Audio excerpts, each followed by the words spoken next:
Aujourd'hui, nous allons parler de l'aspect dynamique DHT. Dans un système pair à pair, la dynamique peut venir de deux choses. D'une part, les défaillances des nœuds, d'autre part, l'arrivée ou le départ des nœuds dans le système. Dans la mesure où nous parlons d'un système pair à pair, il est nécessaire de gérer la dynamique de manière automatique et d'une manière entièrement décentralisée.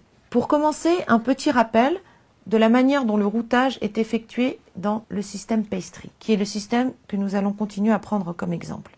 Dans Pastry, les nœuds reçoivent un identificateur aléatoire de 128 bits qui les place dans un espace logique. Par exemple, le nœud 65A1FC est placé ici. D'autres nœuds existent dans le système. Les clés sont également codées sur un nombre de bits généralement un peu plus long, typiquement 164. Lorsqu'un message doit être routé à une clé donnée, le message est envoyé à un autre nœud dont l'identificateur est plus proche de la destination d'un digit. Le deuxième hop augmente encore le préfixe commun avec la destination d'un digit, etc. jusqu'à joindre la destination. Afin de procéder à ce routage, les nœuds doivent maintenir une table de routage. Par exemple, voici celle du nœud 65A1FC. La première ligne de la table de routage contient un nœud dont l'identifiant commence par un 0, un nœud commençant par un 1, un nœud commençant par un 2, etc. Celui commençant par un 6 en fait contient l'ensemble vide puisque le nœud agit comme son propre représentant, etc. La deuxième table de la table de routage va avoir un préfixe commun avec le nœud d'un digit, donc ce sera 6,0 quelque chose, 6,1 quelque chose, etc. La troisième ligne de la table de routage aura un préfixe commun encore plus long, 6,5,0, etc. Donc dans le cas idéal, le routage va se faire en un nombre logarithmique d'étapes avec une structure de données qui est de l'ordre de log n, n étant la taille du système également. Il s'agit du cas idéal. La question est qu'est-ce qu'il se passe si, par exemple, certains nœuds dans la table de routage ou certaines cellules de la table de routage sont vides? Comment le routage peut avoir lieu dans ces cas-là?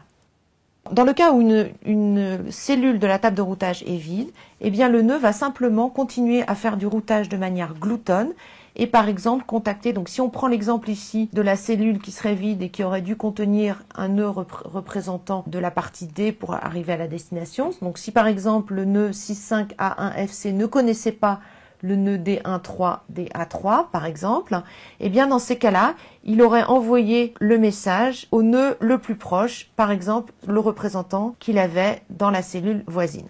Ceci a pour conséquence d'augmenter potentiellement un petit peu la longueur du routage. Comme je l'ai dit auparavant, il est nécessaire de gérer les défaillances dans un système pair à pair. Pour ça, Pastry a mis en place une autre structure de données qui s'appelle le leaf set.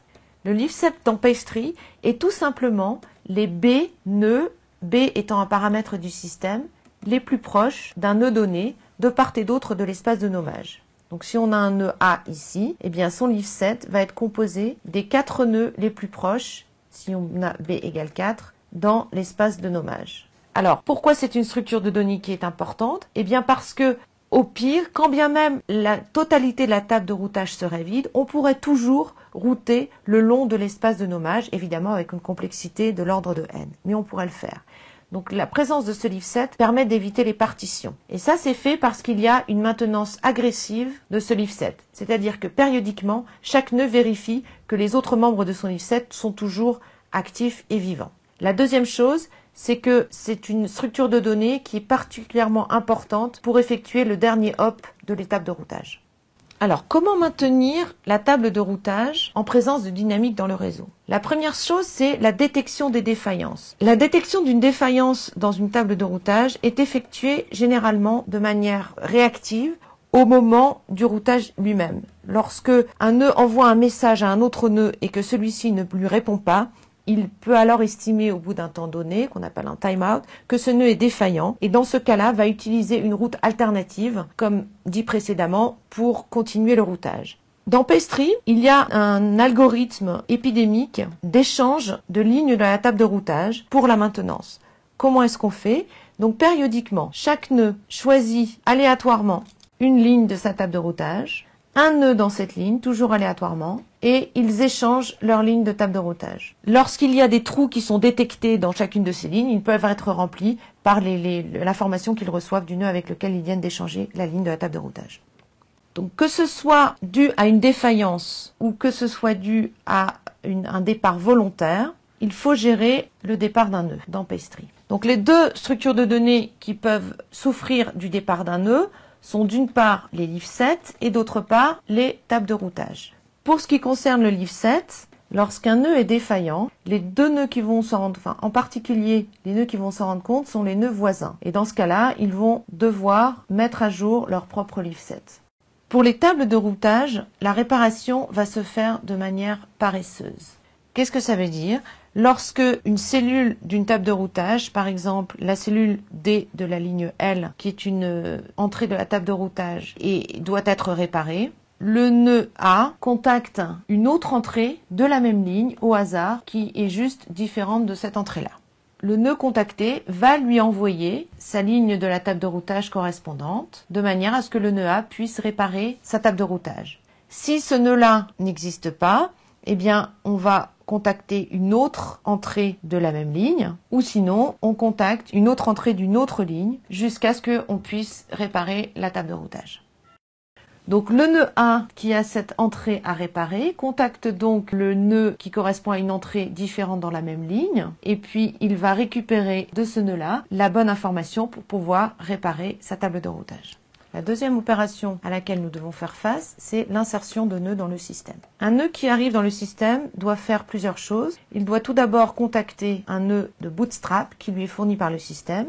Il doit se créer un identificateur de nœuds, typiquement en utilisant une fonction de hachage qui évite les collisions. Donc imaginons ce nœud qui arrive et qui reçoit comme identité D46A1C. Et la troisième chose qu'il doit faire, c'est remplir ces structures de données qui sont la table de routage et le leaf set. La manière dont un nœud va effectuer cette opération, c'est tout simplement en routant vers lui-même.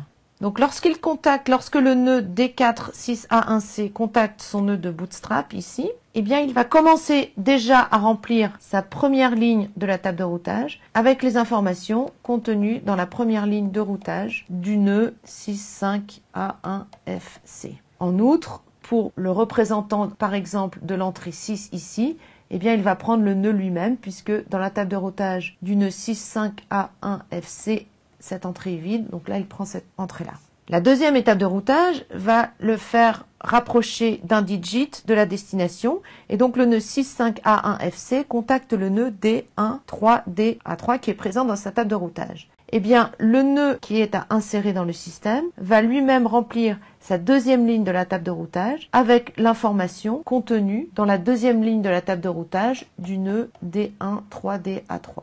De la même manière, pour la deuxième entrée qui était vide dans ce nœud ici, eh bien, le nœud qui rejoint le système va prendre le nœud contacté directement qui est D13, DA3, etc. Pour le reste, il va prendre exactement les mêmes entrées que celles de la table de routage de ce nœud-là. Et ainsi de suite. Par exemple, la troisième étape de routage amène le message au nœud D4213F. De la même manière, la troisième ligne de la table de routage du nœud qui rejoint le système va être composée des informations récupérées depuis ce nœud-là. Il faut noter que la table de routage, quand bien même elle contienne des cellules qui sont vides à l'issue de cette première phase d'initialisation, seront remplies par l'intermédiaire du protocole épidémique de maintenance des tables de routage dont on a parlé précédemment.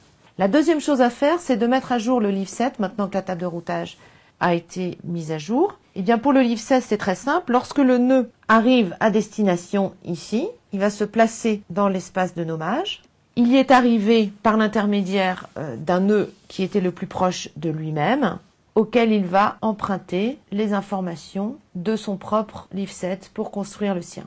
Donc ce nœud ici, qui était le nœud le plus proche du nouveau nœud qui est arrivé, avait dans son leaf set ces nœuds ici. Et maintenant, le nouveau nœud qui vient d'arriver ici va pouvoir mettre à jour son leaf set en utilisant les informations présentes sur ce nœud-là. Il est bien évident que les leaf sets des nœuds voisins doivent également être mis à jour.